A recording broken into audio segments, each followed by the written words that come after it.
अब public interest में पटियाल जनता को मिलने वाले सरकारी डिस्काउंट का परीक्षण करेगा। सरकारी डिस्काउंट का मतलब क्या है? चुनाव प्रचार में राजनीतिक दल अपने काम गिना रहे हैं। आजकल तो ये खूब मौसम चल रहा है। वो बता भी रहे हैं कि उन्होंने जनता को क्या क्या दिया। इसे सरकार डिस्काउंट भी कह रही है। जैसे अगर किसी चीज की कीमत 100 रुपए है और वो जनता को सिर्फ 50 रुपए में मिल रही है, तो ये जो 50 रुपए का बाकी का अंतर बचा ना, वो सरकार अपने पास से दे रही है। इसे और आसान भाषा में सब्सिडी भी कह देते हैं। सरकार का दावा है कि वो रेल को या रेल में सफर करने वाले यात्रियों को टिकट पर हर साल 4,50,000 करोड़ रुपए का डिस्काउंट देती है। जेनरिक दवाई वाले जन औषधि मेडिकल स्टोर में 30,000 करोड़ रुपए का डिस्काउंट देती है। मुफ्त इलाज की आयुष्मान योजना में 1 लाख करोड़ रुपए का खर्च करती है। स्वच्छ भारत में 60,000 करोड़ रुपए। मोबाइल डेटा में हर उपभोक्ता को हर साल 50,000 रुपए का डिस्काउंट देती है। ये सरकार के दावे हैं, ऐसी योजनाएं। आमदनी और सेवा पर टैक्स और ड्यूटी लगाकर सरकार कमाई करती है, फिर उस कमाई को लोगों के विकास में लगाती है। ये शायद आप में से बहुत सारे लोग जानते भी होंगे। सरकार जो देती है वो तो ढोल पीट कर देती है, लेकिन जो वापस लेती है उस पर चुप्पी साध लेती है। कैसे? पटियाल समझाता है अब आपको। रेल यात्रियों के वेटिंग टिकट को कैंसिल करके सरकार ने पिछले 3 सालों में 1,230 करोड़ रुपए कमाए या वसूले। 2017 से 2019 के बीच रेल यात्रियों को रिजर्वेशन देने वाली फ्लेक्सी फेयर योजना में 2,217 करोड़ रुपए कमाए गए, जो कि रेलवे की कुल कमाई का 20% है। सरकार पर्यावरण और अन्य सुधार के लिए टैक्स से अलग सेस भी लगाती है, जो कुल टैक्स कमाई का 15% है। लेकिन उसके अनुपात में बदलाव का अंदाजा आप प्रदूषण के हालात से लगा सकते हैं कि कितना पैसा वहां लग रहा है। पिछले 5 साल में सरकारी और 5 बड़े प्राइवेट बैंकों ने अकाउंट मेंटेन ना करने के नाम पर जनता के 35,587 करोड़ रुपए वसूल लिए। मालूम था आपको ये? तो इसीलिए मैं कह रहा हूं, डोल बजाकर डिस्काउंट का ऐलान और जनता के धन वापसी पर चुप्पी। आखिर ऐसा क्यों है? चुनाव प्रचार के इस डबल स्टैंडर्ड को पहचान लीजिए, क्योंकि आप वोटर हैं। अब पटियाल आपको जो बताने जा रहा है ना, उसे आप बहुत ध्यान से सुनिए और समझिए। भारत में हर आदमी किसी ना किसी तरह से टैक्स देता है, भीख मांगने वाला हो या फिर अरबों कमाने वाला। कोई इनकम टैक्स के रूप में देता है तो कोई मामूली चीजों की खरीद पर देता है।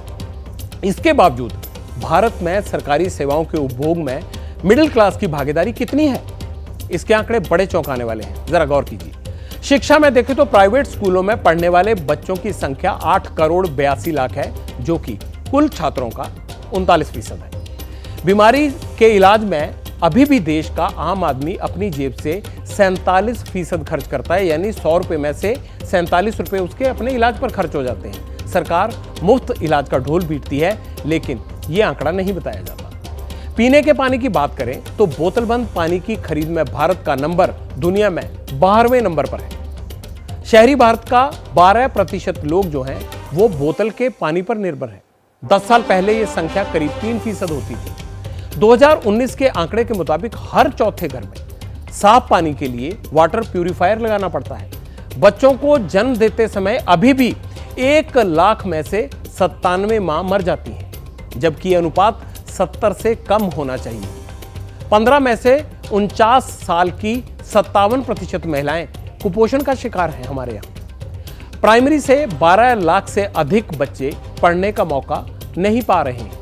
9वीं और 10वीं तक आते आते वो लोग, यानी 100 होते हैं तो 13 बच्चे पढ़ाई छोड़ जाते हैं। शहरों में जल निकासी और खराब व्यवस्था की वजह से 66% शहर बाढ़ में डूब सकते हैं।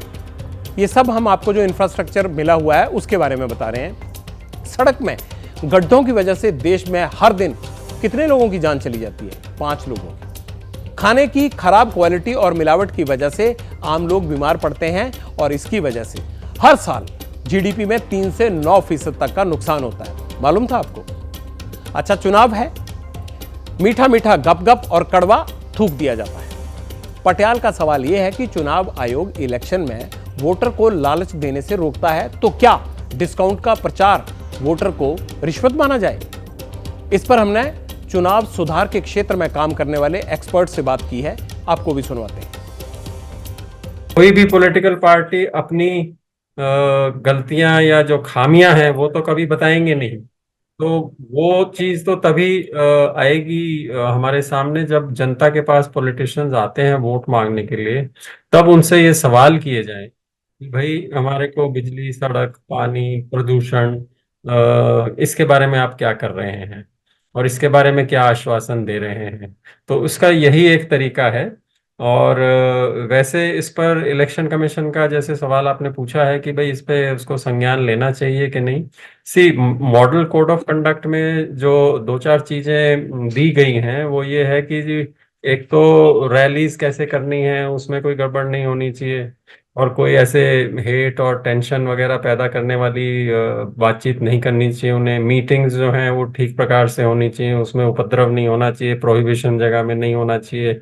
और सिमिलरली प्रोसेशन जो निकलते हैं उसमें क्या क्या कार्रवाई करनी है, पोलिंग के टाइम पे क्या कार्रवाई करनी है। तो इस तरीके की जो है रूल्स वगैरह में जो अगर कुछ गफलत होती है तो उसके ऊपर फिर इलेक्शन कमीशन कार्रवाई कर सकती है।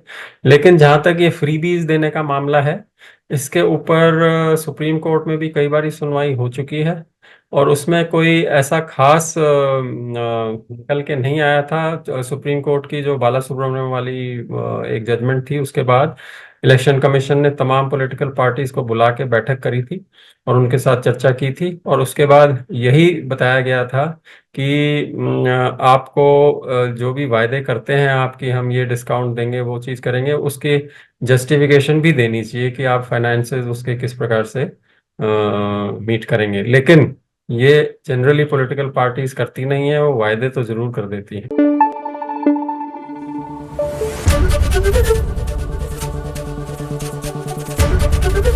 एबीपी न्यूज आपको रखे आगे।